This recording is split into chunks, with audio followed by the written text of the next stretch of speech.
Did Jesus actually exist? I mean, outside of the Bible, is there any real, solid proof that a man named Jesus of Nazareth walked the earth 2,000 years ago? This is a huge question, one that skeptics and believers have debated for centuries. So today, let's put theology aside and step into the shoes of a historian.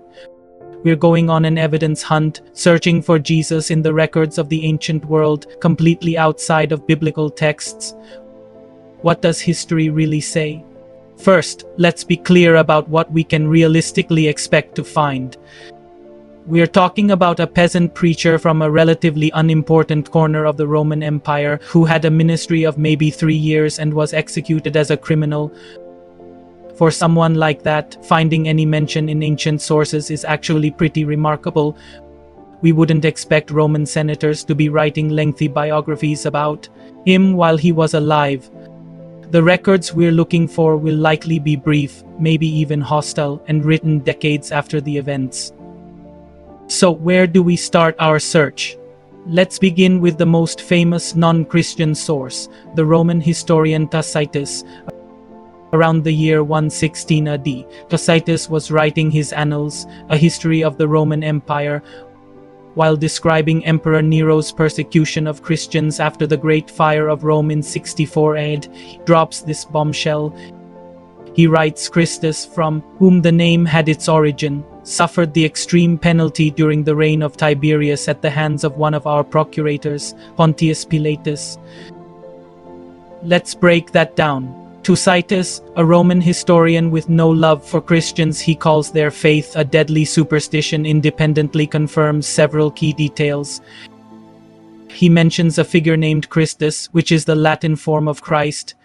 He confirms this person was executed. He names the Roman official responsible, Pontius Pilate, and he places the execution during the reign of Emperor Tiberius. This lines up perfectly with the time frame given in the Gospels. Tacitus isn't trying to prove anything about Jesus. He's just providing background on this group called Christians.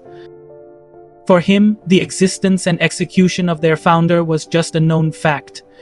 Next up, let's look at another Roman official, Pliny the Younger. Around 112 AD, Pliny was the governor of a Roman province in modern-day Turkey. He wrote a letter to Emperor Trajan asking for advice on how to handle the growing number of Christians in his territory. In this letter, he describes what he's learned about their practices. He says they would meet on a fixed day before dawn and sing a hymn to Christ as to a god.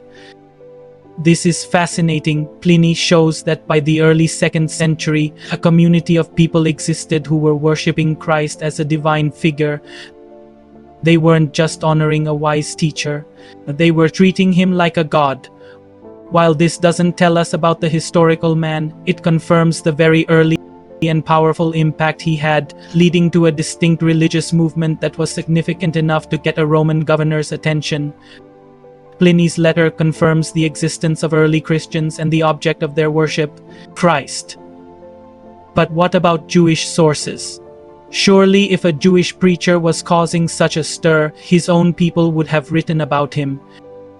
And they did. The most significant, and also the most controversial, reference comes from a 1st century Jewish historian named Flavius Josephus.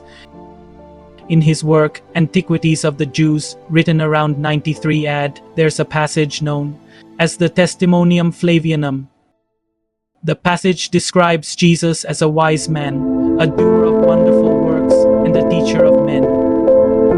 It mentions he won over many Jews and Greeks, that Pilate condemned him to the cross, and that his followers reported he had appeared to them alive on the 3rd day.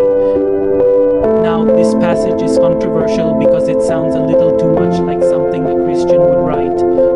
Most scholars agree that a later Christian scribe likely added phrases like if it be lawful to call him a man and he was the Christ. However, the majority of scholars do not believe the entire passage is a forgery. Why?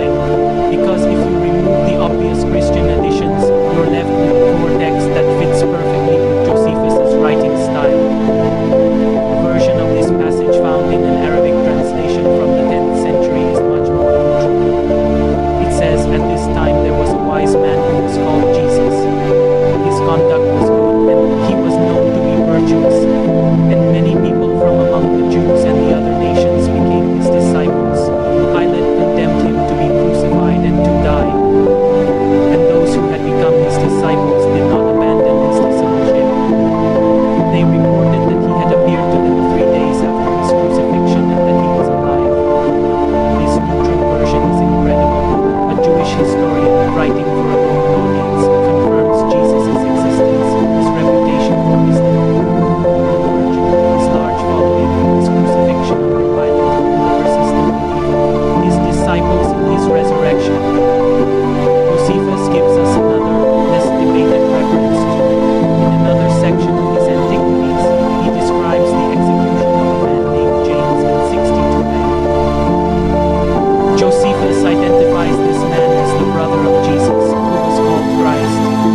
remark, Josephus assumes his readers will know who this Jesus, who was called Christ, is. This simple phrase is powerful. It shows that by the late 1st century, Jesus was a known historical figure, and he was so well known that a person could be identified simply by being his brother.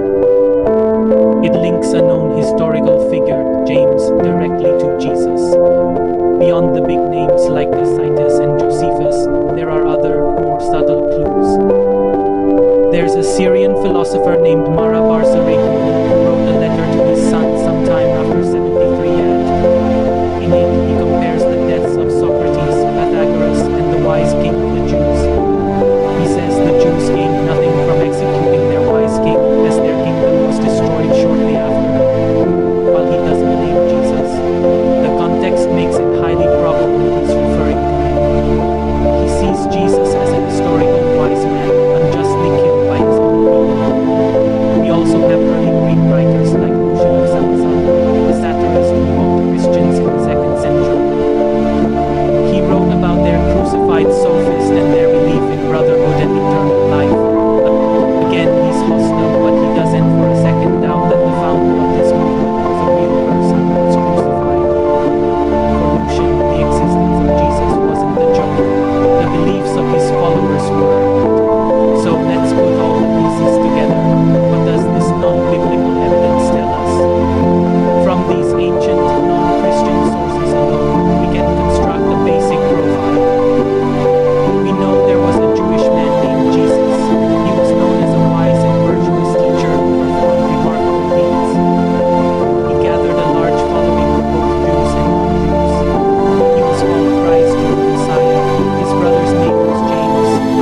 He was crucified in Judea under the Roman governor Pontius Pilate during the reign of Emperor Tiberius. After his death, his followers were convinced he had risen from the dead, and they continued to worship him as a god.